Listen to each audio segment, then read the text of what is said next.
살인자의 손이 제 목을 조르는 순간 저는 15년 전 그의 눈을 알아봤습니다.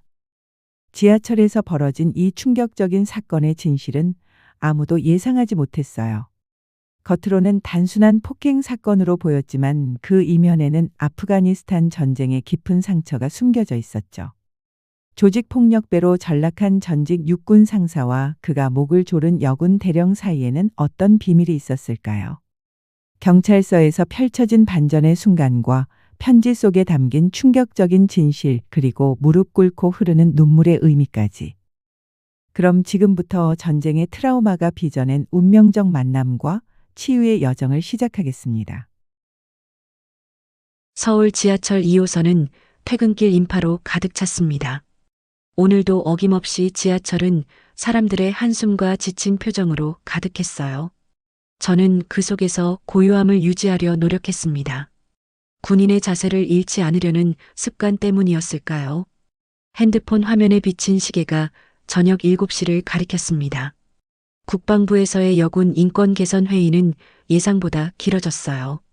육군 제7기동군단 사단장이라는 직책이 주는 무게가 오늘따라 더 무거웠습니다. 최연소 여군 대령이라는 타이틀은 자랑스러웠지만 그만큼 책임감도 컸죠. 어깨가 뻐근했습니다. 문이 열리고 닫히는 소리와 함께 사람들이 오갔어요.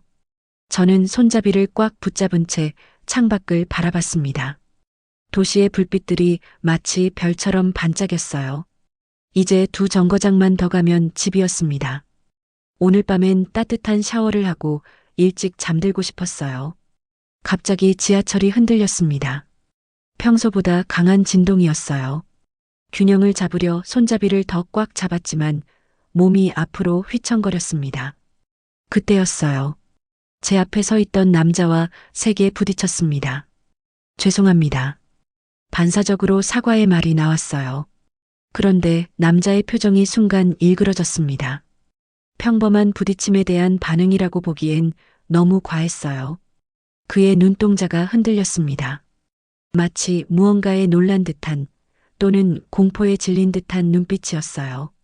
남자는 반팔 티셔츠 차림이었습니다. 11월 중순의 쌀쌀한 날씨에 반팔이라니. 팔뚝에는 용 문신이 선명했어요. 이목구비가 뚜렷한 얼굴이었지만 지금은 땀으로 범벅이 되어 있었습니다. 알코올 냄새가 코를 찔렀어요. 괜찮으세요? 조심스럽게 물었습니다. 남자의 상태가 심상치 않아 보였어요. 그런데 제 말을 듣자마자 그의 눈빛이 변했습니다. 공포가 분노로 바뀌는 순간이었어요. 마치 제가 적군이라도 된 듯한 시선이었습니다. 너 때문이야. 남자의 목소리가 떨렸어요. 주변 승객들이 우리를 쳐다보기 시작했습니다. 불안한 기운이 지하철 안을 감쌌어요. 제 군인 본능이 위험을 감지했습니다. 한 발 뒤로 물러서려는 순간 남자의 손이 제 목을 향해 날아왔어요. 순간적으로 몸이 반응했습니다. 15년간의 군 생활에서 단련된 반사신경이었어요. 남자의 손목을 잡아채며 그의 팔을 꺾었습니다. 균형을 잃은 남자는 지하철 바닥에 쓰러졌어요. 하지만 그는 포기하지 않았습니다. 다시 일어나 제게 달려들었어요. 주변에서 비명소리가 들렸습니다. 사람들이 공포에 질려 뒤로 물러섰어요. 저는 침착하게 남자의 공격을 피했습니다. 그리고 재빠르게 그의 뒤로 돌아가 팔을 제압했어요. 이제 남자는 더 이상 움직일 수 없었습니다. 진정하세요. 제가 도와드릴게요. 그러나 남자의 눈빛은 여전히 공포와 분노로 가득 찼어요. 마치 제가 아닌 다른 누군가를 보는 것 같았습니다. 그의 동공이 확장되어 있었어요. 이건 단순한 술 취함이 아니었습니다. 강남역에 지하철이 도착했어요. 문이 열리자마자 승객들이 황급히 빠져나갔습니다. 누군가 경찰을 불렀는지 역무원과 함께 경찰들이 달려왔어요. 남자는 여전히 저항했지만 이내 경찰에게 인계되었습니다. 대령님, 괜찮으세요? 역무원이 제게 물었어요. 제 군복을 알아본 모양이었습니다. 저는 괜찮다고 대답하며 가볍게 목을 문질렀어요. 아직도 남자의 손이 닿았던 자리가 따끔거렸습니다. 경찰은 제 신원을 확인했어요. 이서연 육군 대령.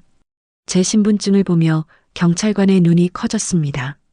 아마도 여군 대령을 현장에서 마주하는 것이 흔치 않았겠죠. 저 남자는 누구인가요? 경찰관이 제게 물었어요. 저는 모른다고 대답했습니다. 단지 지하철에서 우연히 마주친 사람일 뿐이었어요. 경찰관은 고개를 끄덕이며 메모를 했습니다. 저 남자는 최강민이라고 합니다. 강남에서 활동하는 조직폭력배로 강남 최사라는 별명으로 알려져 있어요. 경찰관의 말에 놀랐습니다. 평범한 취객이 아니었던 거예요. 하지만 그의 눈빛은 단순한 폭력배의 것이 아니었습니다. 마치 전장에서 본 공포에 질린 병사들의 눈빛과 비슷했어요. PTSD의 증상이었을까요? 사건 조사가 끝나고 저는 지하철역을 빠져나왔습니다. 밤 공기가 차가웠어요. 심호흡을 했습니다. 오늘의 일이 쉽게 잊히지 않을 것 같았어요. 왜 그 남자는 저를 보고 그런 반응을 보였을까?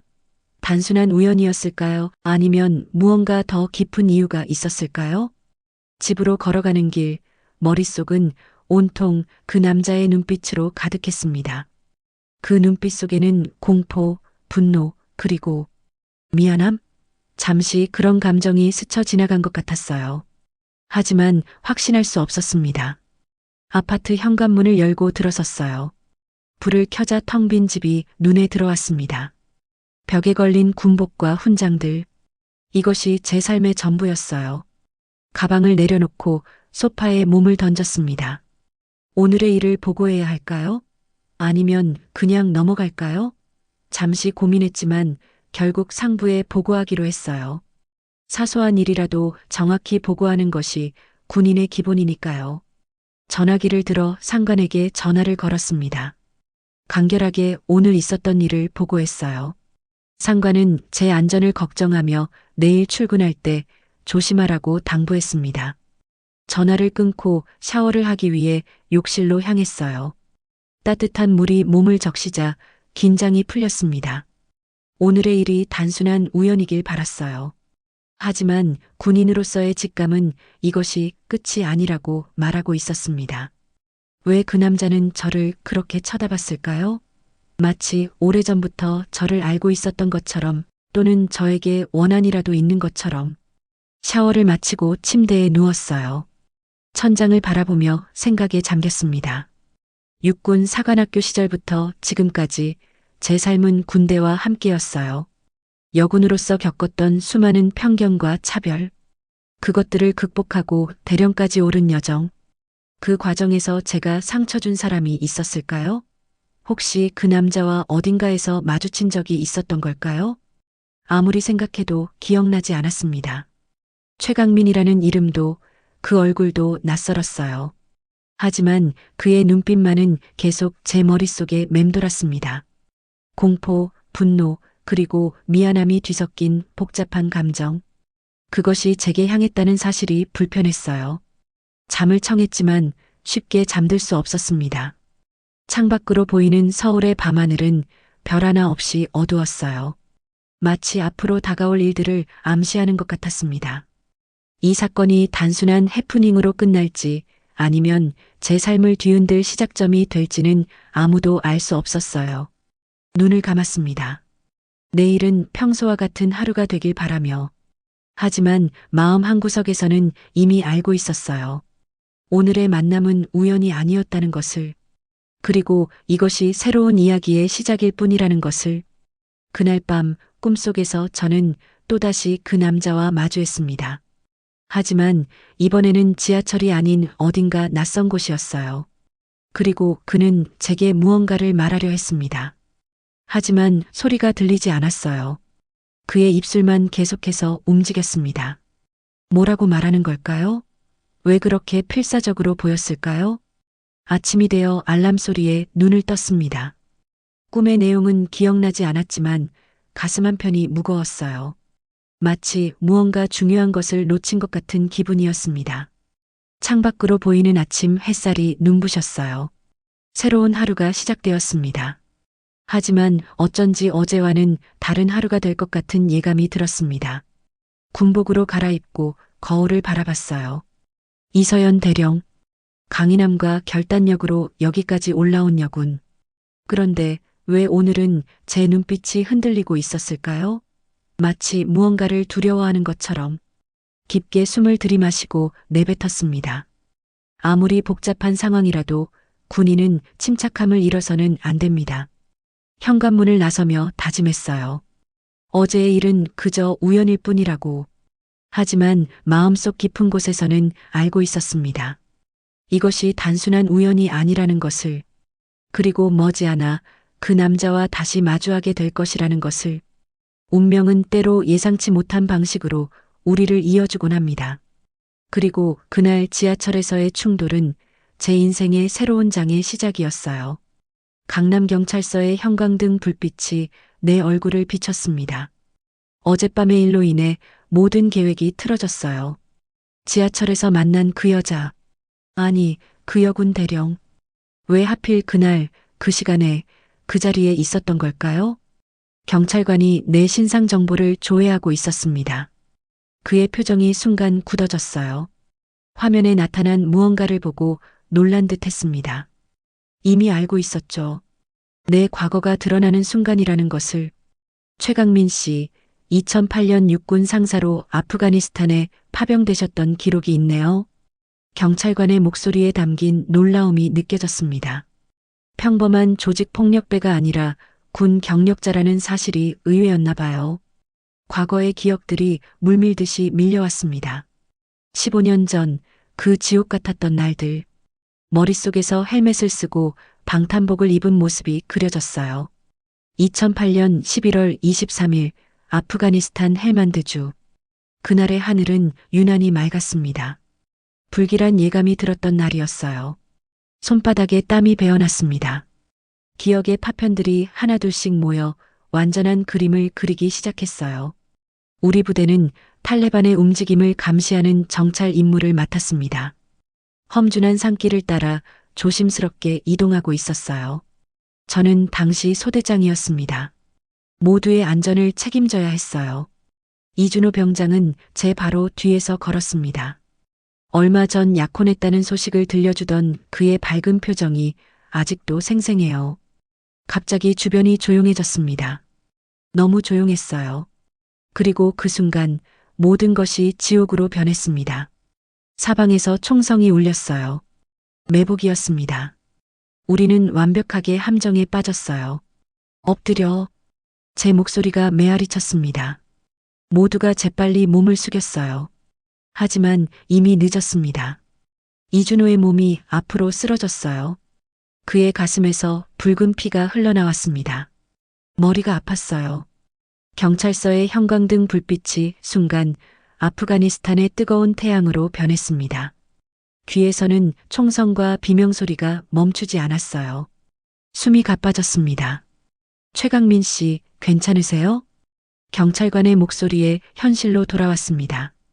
얼마나 시간이 흘렀는지 모르겠어요. 이마에서는 식은땀이 흘렀습니다. 주변을 둘러보니 강남경찰서의 조사실이었어요. 아프가니스탄이 아닌. 경찰관은 내 상태를 걱정하는 눈치였습니다. 화면에는 여전히 내군 경력이 펼쳐져 있었어요. 육군 상사 최강민, 아프가니스탄 파병, 전투 중, 부상, PTSD 진단, 의병제대. 내 인생의 전환점을 너무도 담담하게 기록해 놓은 문장들이었습니다. 그날 이후 내 삶은 완전히 달라졌어요. 병원에서 깨어났을 때 이미 모든 것이 끝나 있었습니다. 우리 소대원 중 절반이 전사했어요. 이준호를 비롯한 6명의 젊은 병사들. 그들을 책임져야 했던 소대장으로서 모두를 지키지 못했다는 죄책감이 저를 집어삼켰습니다. 의사들은 제게 PTSD 진단을 내렸어요. 외상후 스트레스 장애. 그 시작점이었습니다.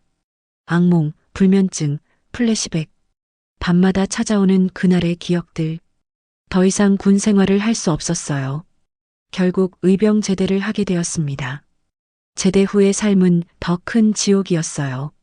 사회에 적응하지 못했습니다. 보통 사람들처럼 살 수 없었어요. 작은 소리에도 놀라고 갑작스러운 움직임에도 과잉 반응했습니다. 정상적인 직장을 가질 수 없었어요. 알코올은 유일한 위안이 되었습니다. 술에 취하면 잠시나마 그 기억들에서 벗어날 수 있었어요. 하지만 그것도 잠시뿐, 숙취와 함께 더 강한 기억들이 밀려왔습니다. 생활은 점점 무너져 갔어요. 가족들과도 멀어졌습니다. 누구도 제 상태를 이해하지 못했어요. 결국 거리로 나앉게 되었습니다. 그리고 그곳에서 조직을 만났어요.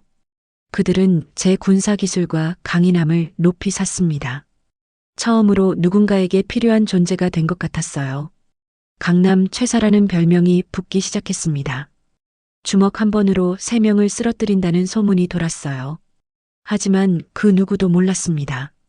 밤마다 악몽에 시달리는 제 모습을, 죽은 전우들의 얼굴이 떠올라 잠들지 못하는 밤들을, 이제 와서 보니 그 모든 폭력성은 결국 제 자신을 향한 분노였던 것 같아요. 그들을 구하지 못한 제 자신에 대한 증오, 살아남았다는 죄책감, 그것들이 저를 괴물로 만들었습니다. 그 여군 대령은 어떻게 됐습니까? 갑자기 궁금해졌습니다. 어젯밤 제가 공격했던 그 여자, 왜 그녀를 보는 순간 공포와 분노가 치밀었는지 아직도 이해할 수 없었어요. 아마도 군복이 트리거가 된 걸까요? 경찰관은 잠시 망설이더니 대답했습니다. 이서연 대령은 무사하세요. 오히려 당신의 상태를 걱정하셨어요. 믿기지 않았습니다. 제가 공격했는데 저를 걱정했다고요? 갑자기 눈물이 흘러내렸어요. 15년 만에 처음으로 누군가가 저를 걱정해 주었다는 사실이 가슴을 후벼 팠습니다. 더 이상 참을 수 없었어요. 모든 것을 털어놓고 싶었습니다. 15년간 가슴속에 묻어두었던 그 모든 고통과 죄책감, 경찰관 앞에서 엉엉 울기 시작했어요. 그는 당황했지만 조용히 제 이야기를 들어주었습니다. 제가 그들을 모두 죽게 했어요. 이준호는 결혼을 앞두고 있었는데 김대식은 아들이 태어난 지 한 달도 안 됐었어요. 모두 제 책임이었습니다. 목이 메어 더 이상 말을 잇지 못했어요. 경찰관은 묵묵히 제 어깨를 토닥여 주었습니다. 그러나 그 위로도 제 죄책감을 덜어줄 수는 없었어요. 조사가 끝나고 구치소로 이송되기 전 뜻밖의 소식을 들었습니다. 이서연 대령이 저를 면담하고 싶다고 요청했다는 거예요. 이해할 수 없었습니다. 왜 그녀가 저를 만나고 싶어 할까요? 면회실에서 기다리는 동안 가슴이 뛰었습니다. 어젯밤의 사건 이후 그녀를 다시 마주한다는 것이 두려웠어요. 사과해야 할까요? 무슨 말을 해야 할까요? 문이 열리고 이서연 대령이 들어왔습니다. 군복이 아닌 평범한 사복 차림이었어요. 하지만 그녀의 위엄은 여전했습니다. 등이 곧게 펴진 자세, 흔들림 없는 눈빛. 그런데 그 눈빛 속에는 적대감이 아닌 따뜻함이 담겨 있었어요. 그녀가 제 앞에 앉았습니다. 잠시 침묵이 흘렀어요. 그리고 갑자기 그녀의 입에서 예상치 못한 말이 나왔습니다. 상사님, 단 한마디였습니다. 하지만 그 한마디가 저를 얼어붙게 만들었어요. 어떻게 그녀가 저를 알고 있는 걸까요? 우리가 전에 만난 적이 있었나요? 저를 기억하지 못하시겠죠? 15년 전 아프가니스탄에서 심장이 멈추는 것 같았습니다. 기억 속을 필사적으로 더듬었어요. 이서연. 그 이름이 어디선가 들어본 것 같았습니다. 그리고 갑자기 번개처럼 기억이 스쳐 지나갔어요. 아프가니스탄, 그날의 작전 전날. 통신병으로 새로 배치된 여군 하사. 이서연 하사. 첫 해외 파병이라 긴장한 모습으로 인사했던 그 젊은 여군. 어떻게, 당신이, 말이 제대로 나오지 않았습니다. 숨이 가빠졌어요. 이서연 하사는 그날 본부에 남아 통신 업무를 담당했습니다. 그래서 그 끔찍한 매복 공격에서 살아남았던 거예요. 15년 동안 찾아다녔습니다. 상사님. 그날 살아남은 분들을 모두요. 그녀의 목소리가 떨렸습니다. 눈가에 맺힌 눈물이 보였어요. 지금까지 모든 것이 혼란스러웠습니다. 왜 그녀는 저를 찾아다녔을까요? 무슨 목적으로? 다들 어떻게 지내나요? 정상적인 삶으로 돌아갔나요? 그녀의 질문에 목이 메었습니다. 정상적인 삶?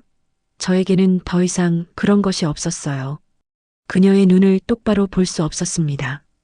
제 모습이 너무 초라하게 느껴졌어요. 육군 상사에서 조직 폭력배로 전락한 제 인생이 상사님, 당신 탓이 아니었어요. 갑자기 그녀가 말했습니다. 그 순간 15년간 가슴속에 묻어두었던 감정의 둑이 무너졌어요. 누군가 처음으로 저에게 그렇게 말해주었습니다. 그것이 제 탓이 아니었다고. 하지만 정말 그럴까요? 소대장으로서 더 신중했어야 했습니다. 더 주의 깊게 살폈어야 했어요.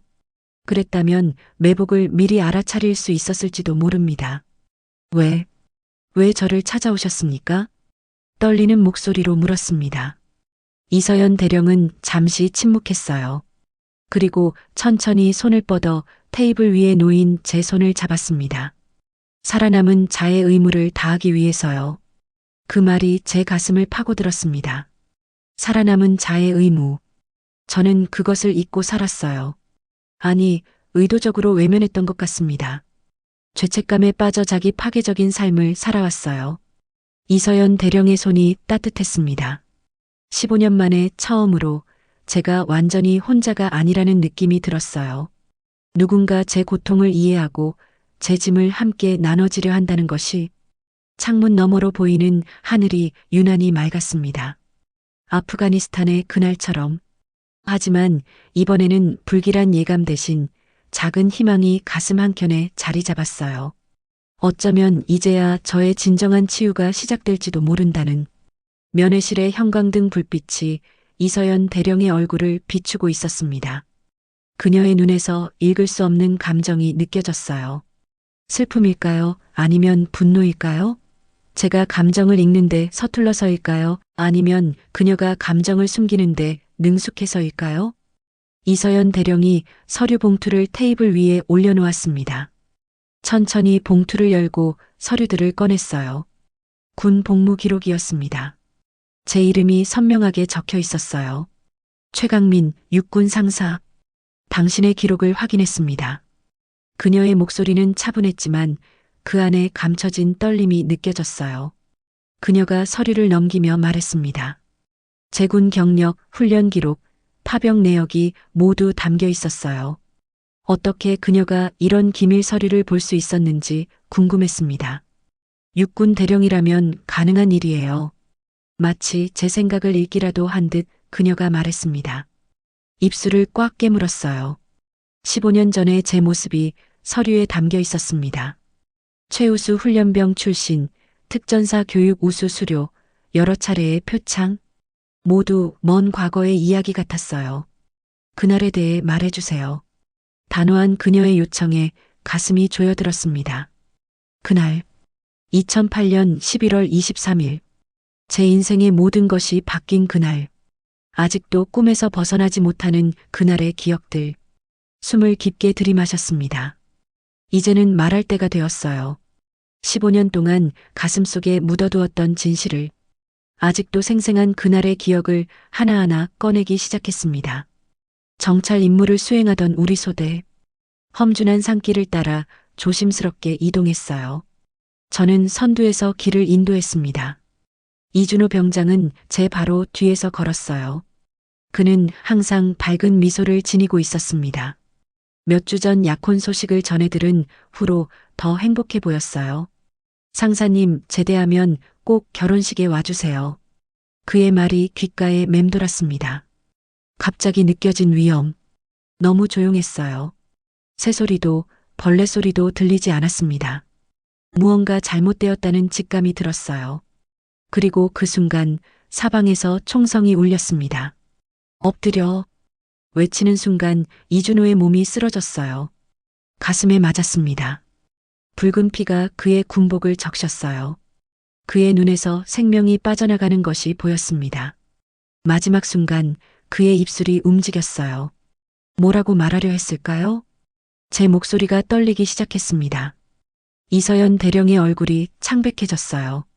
그녀의 손이 테이블 위에서 떨리고 있었습니다. 왜 그녀가 이토록 동요하는 걸까요? 계속해서 그날의 기억을 더듬었습니다. 매복에 걸린 우리 소대는 필사적으로 대응했어요. 하지만 탈레반의 공격은 정확했습니다. 철저히 계획된 기습이었어요. 1명, 2명, 전우들이 쓰러져 갔습니다.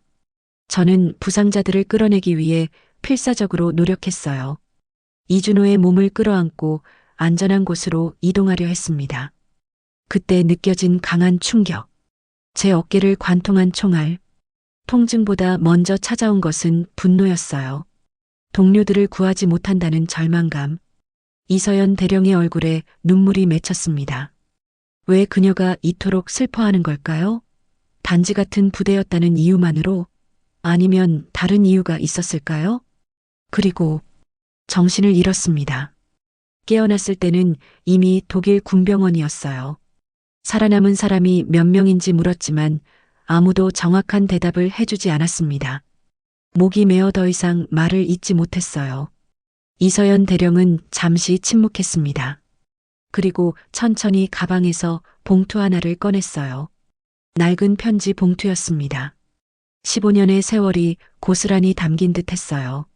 이것은 제가 15년 동안 간직해온 것입니다. 떨리는 손으로 봉투를 제게 건넸습니다. 편지인가요? 누구의 편지일까요? 조심스럽게 봉투를 열었어요. 편지지에 접힌 부분을 펼쳤습니다. 그리고 첫 줄을 읽는 순간 심장이 멈추는 것 같았어요. 사랑하는 누나에게. 누나라고요? 어떻게 된 일인가요? 혼란스러웠습니다.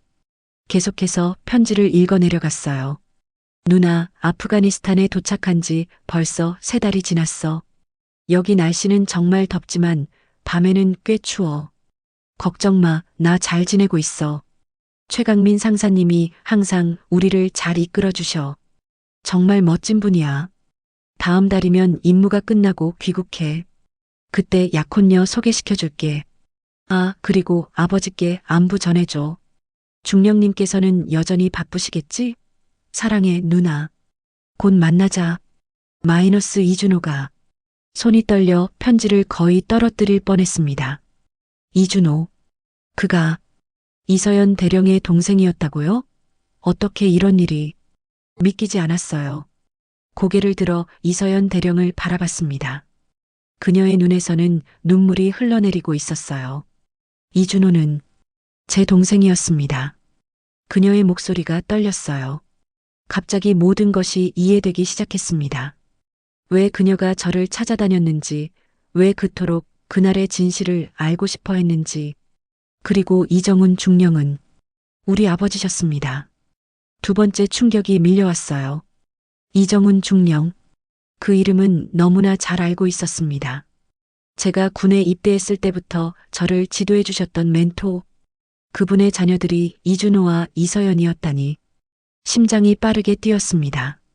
갑자기 모든 것이 명확해지기 시작했어요.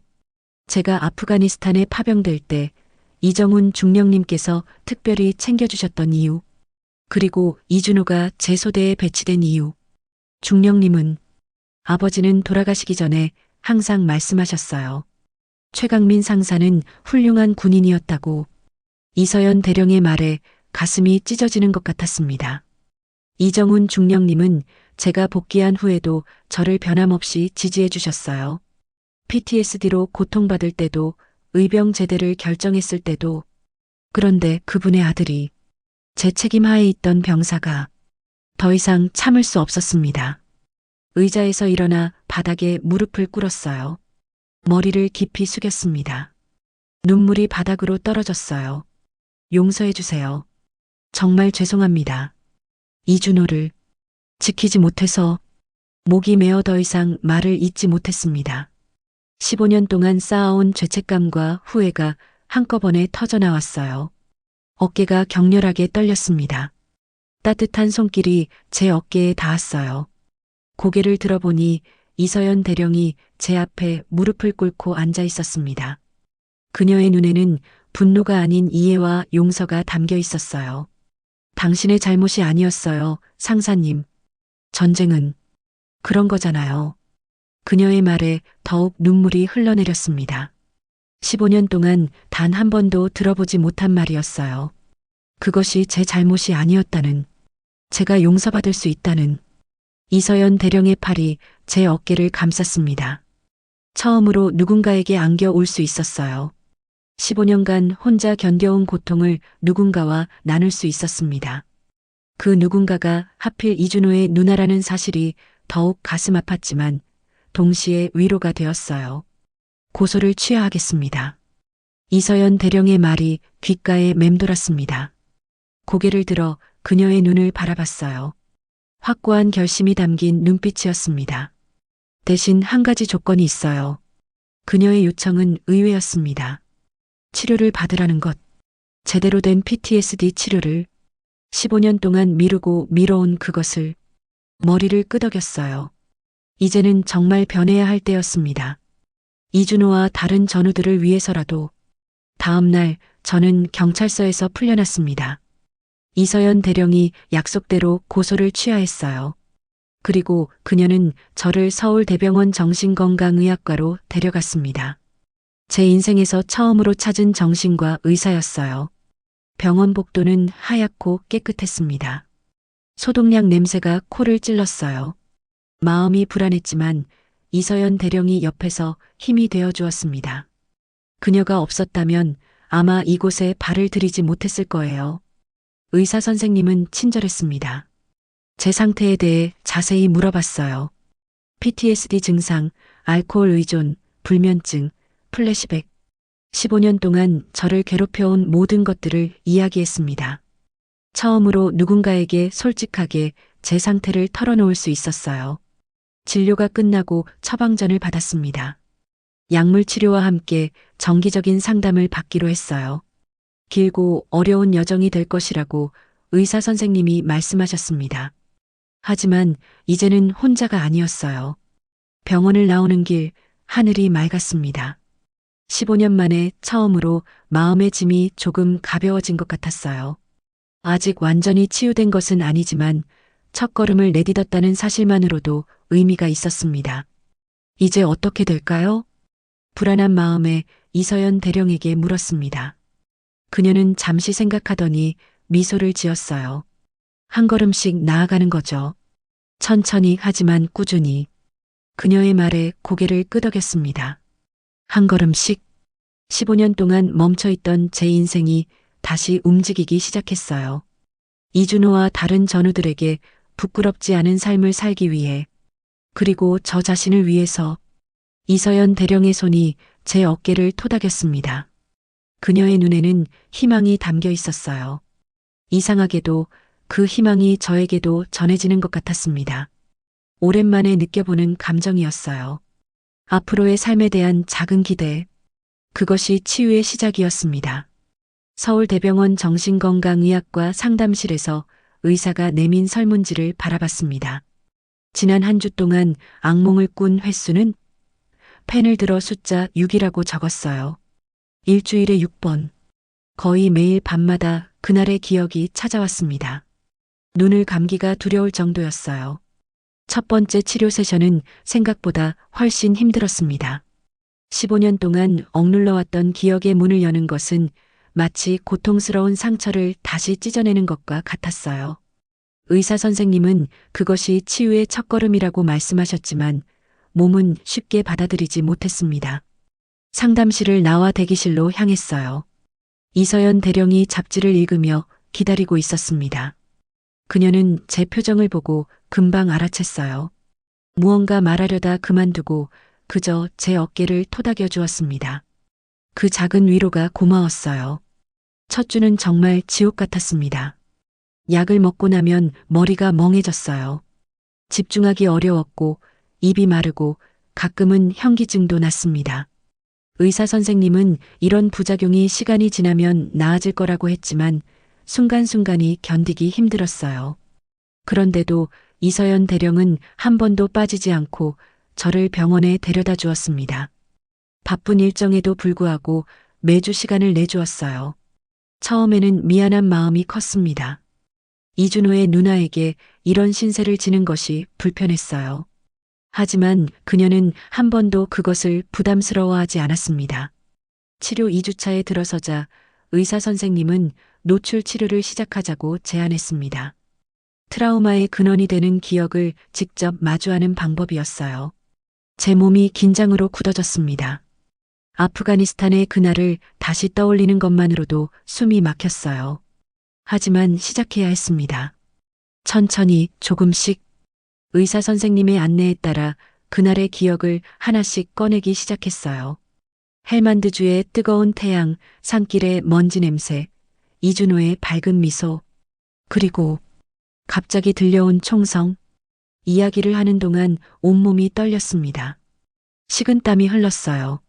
하지만 의사 선생님은 계속해서 제가 안전한 곳에 있다는 것을 상기시켜 주셨습니다. 지금은 2025년 서울이라고, 과거의 기억일 뿐이라고. 세션이 끝나고 나면 항상 탈진했습니다. 마치 산을 오르내린 것처럼 몸이 지쳤어요. 그럴 때마다 이서연 대령은 따뜻한 차를 건네며 침묵 속에서 위로해 주었습니다. 그녀는 많은 말을 하지 않았지만 그 존재만으로도 큰 힘이 되었어요. 치료 3주차에 들어선 어느 날 밤이었습니다. 평소처럼 약을 먹고 잠자리에 들었어요. 그런데 이상하게도 그날은 악몽이 찾아오지 않았습니다. 15년 만에 처음으로 편안한 밤을 보냈어요. 아침에 눈을 떴을 때 느낀 그 상쾌함이란, 의사 선생님께 이 사실을 알렸더니 환하게 웃으셨습니다. 작은 성과일 수 있지만 치유의 징후라고 하셨어요. 처음으로 희망이 보이는 순간이었습니다. 약물 용량이 조정되고 상담 세션도 점점 깊어졌어요.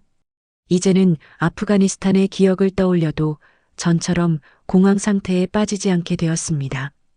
여전히 가슴이 아프고 슬펐지만 그 감정을 견딜 수 있게 되었어요. 이서연 대령은 가끔 제게 이준호의 이야기를 들려주었습니다. 어린 적 장난꾸러기였던 동생, 누나를 따라 군인이 되기로 결심했던 순간, 처음 군복을 입고 집에 왔을 때의 자랑스러운 표정. 그 이야기들을 들으며 이준호가 더 가깝게 느껴졌어요. 그저 제 책임 하에 있던 병사가 아니라 한 인간으로서의 이준호를. 치료를 시작한 지 2달이 지났습니다. 이제는 혼자서도 병원에 올 수 있게 되었어요. 약물 부작용도 많이 줄었고 악몽의 빈도도 주 1-2회로 감소했습니다. 조금씩 일상을 되찾아가는 기분이었어요. 어느 날 병원 로비에서 한 젊은 군인을 보았습니다. 그는 휠체어에 앉아 있었어요. 다리를 잃은 모양이었습니다. 그의 눈빛에서 제가 15년 동안 품어온 것과 같은 공허함을 발견했어요. PTSD의 그림자. 그때 문득 생각이 떠올랐습니다. 제가 겪은 고통, 그리고 지금 받고 있는 치료. 이것이 저만의 이야기가 아닐 거라는 생각이 들었어요. 저처럼 고통받고 있는 참전 용사들이 얼마나 많을까요? 다음 상담 세션에서 의사 선생님께 물었습니다. 다른 참전 용사들을 돕는 방법이 있을지. 선생님은 잠시 생각하더니 참전 용사 상담센터의 봉사활동을 제안하셨어요. 아직 제가 완전히 치유된 것은 아니지만 비슷한 경험을 가진 사람들과 이야기를 나누는 것이 서로에게 도움이 될 수 있다고 하셨습니다. 이서연 대령에게 이 생각을 이야기했더니 크게 지지해 주었어요. 그녀는 육군 내에서도 PTSD 문제가 심각하지만 제대로 된 지원 시스템이 부족하다고 말했습니다. 많은 군인들이 도움을 청하는 것을 약점으로 여긴다고 했어요. 그렇게 참전용사 상담센터 봉사활동을 시작했습니다. 처음에는 조심스러웠어요. 내 이야기를 다른 사람들과 나눈다는 것이 여전히 두려웠습니다. 하지만 센터에서 만난 다른 참전용사들의 진솔한 이야기를 듣고 저도 조금씩 마음을 열기 시작했어요. 아프가니스탄, 이라크, 레바논. 다양한 곳에서 복무했던 군인들이 모였습니다. 각자의 트라우마와 싸우는 방법, 그리고 회복의 과정을 나누었어요. 제 이야기를 들은 한 젊은 참전 용사는 눈물을 글썽이며 고맙다고 말했습니다. 처음으로 자신이 혼자가 아니라는 것을 느꼈다고. 그 순간 깨달았습니다. 제 고통이 무의미하지 않을 수 있다는 것을요. 제 경험이 다른 이들에게 희망이 될 수 있다는 것을. 이것이 치유의 또 다른 형태라는 것을 봉사활동은 점점 제 삶의 중요한 부분이 되었습니다. 매주 센터에 가는 날이 기다려졌어요. 다른 참전 용사들과 이야기를 나누고 서로의 성장을 지켜보는 것이 큰 기쁨이었습니다. 센터의 상담사 선생님이 제게 PTSD 상담사 자격증에 도전해보는 것이 어떻겠냐고 제안했어요. 처음에는 망설였습니다. 제가 과연 다른 사람들을 도울 자격이 있을까 하는 의구심이 들었어요. 하지만 이서연 대령의 격려로 용기를 냈습니다. 공부는 쉽지 않았어요. 오랜만에 책을 펴고 공부하는 것이 낯설었습니다. 하지만 이것이 제 새로운 시작이라고 생각하며 열심히 노력했어요. 밤늦게까지 책을 읽고 시험을 준비했습니다. 6개월 후 드디어 PTSD 상담사 자격증을 취득했습니다. 인증서를 받던 날 병원 의사 선생님과 이서연 대령이 함께 축하해 주었어요. 그들의 얼굴에서 자부심이 느껴졌습니다. 하지만 그보다 더 큰 자부심이 제 마음속에서 피어올랐어요. 15년 만에 처음으로 제 자신을 자랑스럽게 여길 수 있었습니다. 이서연 대령도 육군 내에서 PTSD 치료 프로그램 개선을 위해 노력하고 있었어요. 그녀는 상부에 여러 차례 건의했고 마침내 시범 프로그램이 승인되었다고 합니다. 그리고 놀랍게도 저에게 그 프로그램의 자문을 요청했어요. 제 경험이 군 내부의 변화를 이끄는데 도움이 될 수 있다니 생각만 해도 가슴이 벅찼습니다. 매월 마지막 토요일 우리는 이준호의 묘소를 찾았습니다. 처음에는 너무 죄책감이 커서 묘비 앞에 서는 것조차 힘들었어요. 하지만 이서연 대령이 옆에서 지지해 주었습니다. 그녀는 이준호에게 제 이야기를 들려주었어요. 제가 어떻게 변화하고 있는지, 다른 참전 용사들을 돕기 위해 노력하고 있는지, 오빠가 알면 분명 기뻐할 거예요. 이서연 대령의 말에 가슴이 따뜻해졌습니다. 묘비 앞에 꽃을 놓으며 마음속으로 이준호에게 약속했어요.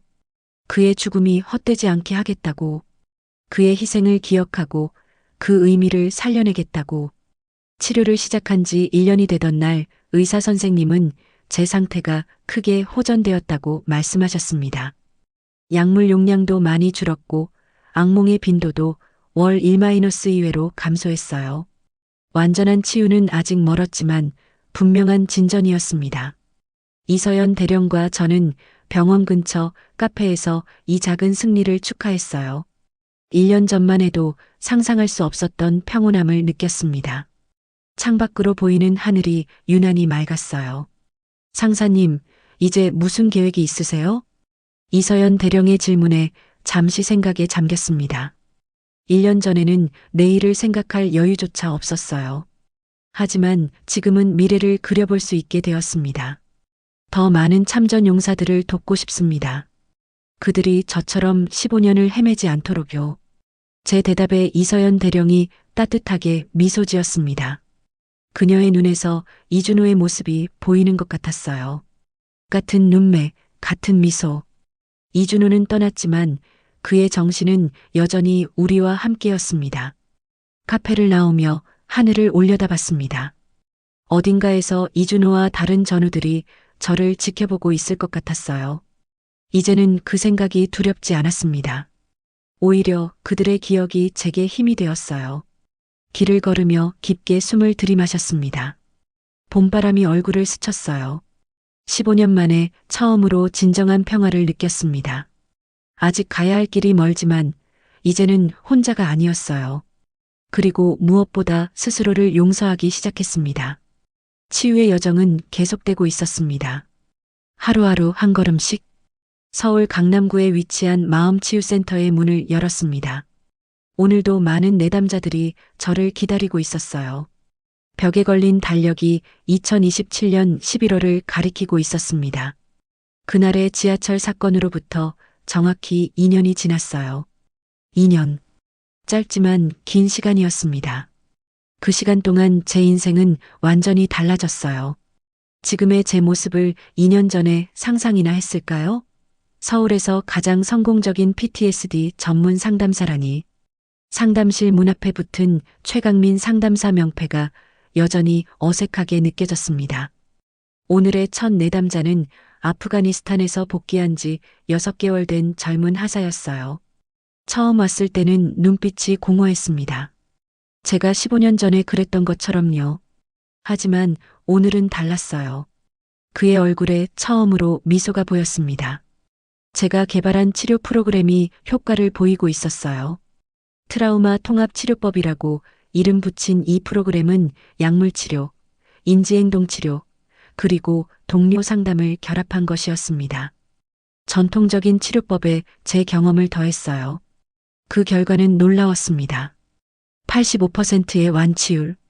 의학 저널에도 소개될 정도였어요. 상담이 끝나고 창밖을 바라봤습니다. 가을 햇살이 따뜻했어요. 지난 2년을 돌아보니 감회가 새로웠습니다. 수백 명의 참전 용사들이 이 센터를 통해 새 삶을 찾았어요. 그들의 눈빛이 변해가는 모습을 지켜보는 것은 제게 무엇과도 바꿀 수 없는 보람이었습니다. 책상 위에는 오늘 방송될 다큐멘터리의 대본이 놓여 있었어요. 지하철에서 시작된 기적이라는 제목이었습니다. KBS 다큐멘터리 팀이 저와 이서연 준장의 이야기를 담아냈어요. 처음에는 망설였습니다. 제 과거를 모두에게 드러내는 것이 두려웠어요. 하지만 이서연 준장이 말했죠. 우리의 이야기가 더 많은 사람들에게 희망이 될 수 있다고. 다큐멘터리 촬영 과정은 생각보다 힘들었습니다. 카메라 앞에서 아프가니스탄의 기억을 이야기하는 것은 여전히 가슴 아픈 일이었어요. 하지만 이제는 그 기억이 저를 무너뜨리지 않았습니다. 오히려 그것을 통해 더 강해졌다는 것을 느꼈어요. 특히 감동적이었던 것은 제가 치료했던 참전 용사들이 카메라 앞에 자발적으로 나와 자신들의 이야기를 나눈 것이었습니다. 그들의 용기 있는 모습에 가슴이 뭉클했어요. PTSD는 더 이상 숨겨야 할 부끄러운 것이 아니었습니다. 그것은 치유할 수 있고 극복할 수 있는 상처라는 것을. 시계를 보니 점심시간이 되었습니다. 이서연 준장과 점심 약속이 있었어요. 센터를 나와 근처 카페로 향했습니다. 가을바람이 얼굴을 스쳤어요. 상쾌한 기분이었습니다. 카페에 들어서자 이서연 준장이 이미 와서 기다리고 있었어요. 그녀는 늘 시간을 정확히 지켰습니다. 군인의 습관이라고 했죠. 2년 전보다 더 당당해 보였어요. 작년에 준장으로 진급한 후 국방부 정신건강정책 총괄 책임자가 되었습니다. 그녀의 노력으로 군 내 PTSD 치료 시스템이 크게 개선되었어요. 우리는 새로운 프로젝트에 대해 이야기했습니다.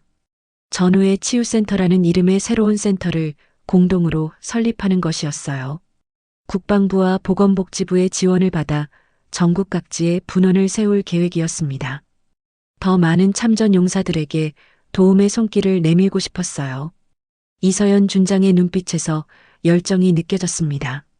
그녀에게 이 일은 단순한 직무가 아니었어요.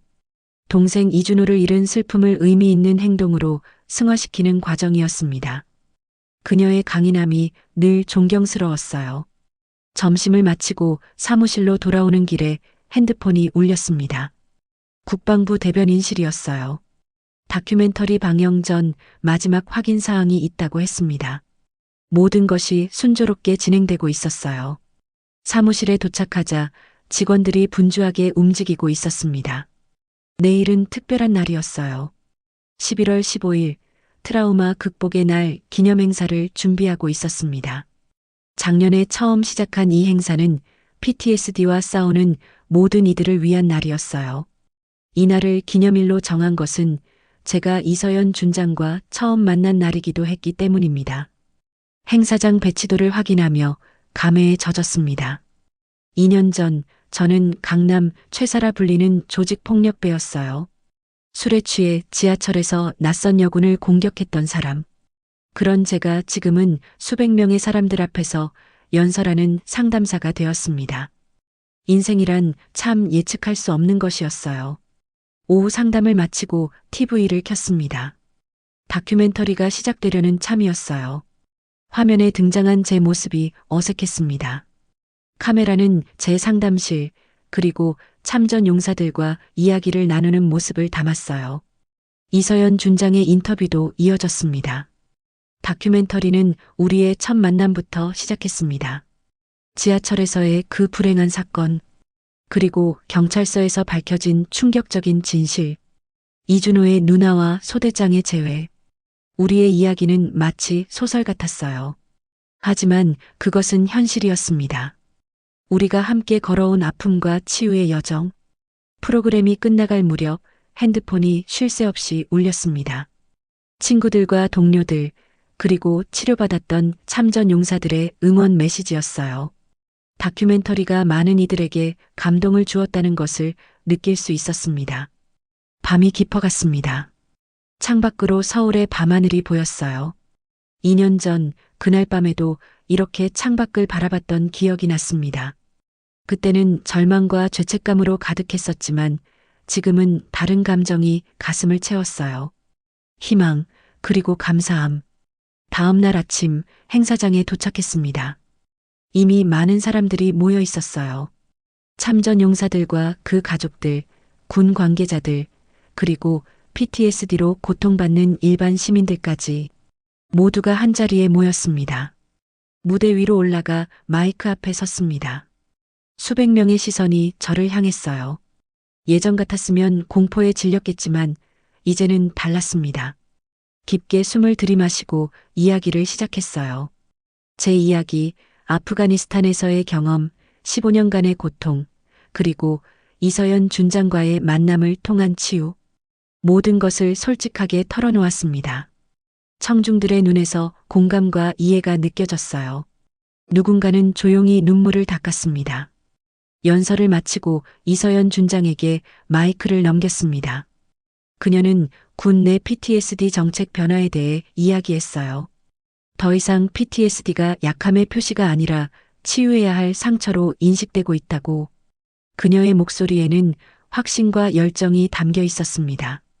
행사가 끝나고 많은 사람들이 다가와 손을 잡았습니다. 그들의 눈빛에서 희망을 보았어요. 우리의 이야기가 그들에게 용기를 주었다는 것을 느낄 수 있었습니다. 오후에는 이준호의 묘소를 찾았습니다. 이서연 준장과 함께요. 이제 이곳은 슬픔만이 아닌 평화와 감사의 장소가 되었어요. 묘비 앞에 꽃을 놓으며 마음속으로 이야기했습니다. 우리가 이루어낸 변화에 대해, 그리고 앞으로의 계획에 대해. 저녁이 되어 센터로 돌아왔습니다. 책상 위에는 전후의 치유센터 설립 허가서가 놓여 있었어요. 드디어 모든 준비가 끝났습니다. 다음 달에 공식 개소식을 열 예정이었어요. 창밖으로 석양이 지고 있었습니다. 아름다운 붉은 빛이 사무실을 물들였어요. 문득 생각했습니다. 과거의 가해자와 피해자가 이제는 동반자가 되어 함께 걸어가고 있다는 것이 운명이란 참 이상한 것이었습니다. 핸드폰이 울렸습니다. 메시지를 확인하니 다큐멘터리 시청률이 매우 높았다는 소식이었어요. 우리의 이야기가 많은 사람들에게 전해졌다는 사실이 기뻤습니다. PTSD에 대한 사회적 인식이 조금씩 바뀌어가고 있다는 증거였어요. 책상 서랍을 열어 오래된 사진 한 장을 꺼냈습니다. 아프가니스탄에서 찍은 소대원들과의 사진이었어요. 이준호의 밝은 미소가 눈에 들어왔습니다. 더 이상 이 사진을 보는 것이 고통스럽지 않았어요.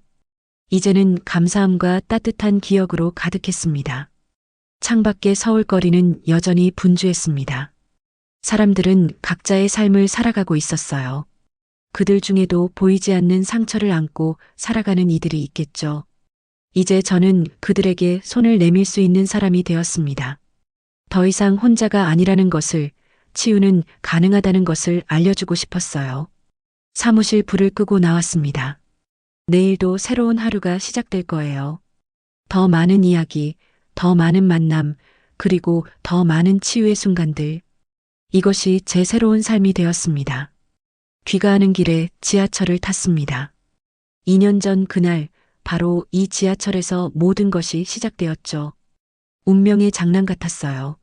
하지만 이제는 그 불행한 만남이 오히려 축복이었다고 생각합니다. 그날이 아니었다면 저는 여전히 어둠 속에서 헤매고 있었을 테니까요. 집에 도착해 불을 켰습니다. 벽에 걸린 이준호의 사진이 저를 반겨주는 것 같았어요. 이서연 준장이 선물해준 사진이었습니다. 그의 미소가 따뜻했어요. 침대에 누워 천장을 바라봤습니다. 2년 전에는 악몽이 두려워 잠들기가 무서웠지만 이제는 달랐어요.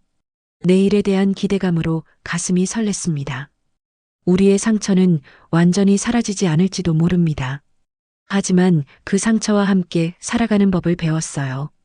그리고 그것을 통해 더 강해졌습니다. 상처를 딛고 일어선 우리가 이제는 다른 이들에게 희망의 메시지를 전하고 있었어요. 눈을 감으며 생각했습니다. 용서와 치유를 통한 진정한 평화. 그것이 우리가 찾은 답이었습니다. 그리고 그 여정은 계속될 것이에요.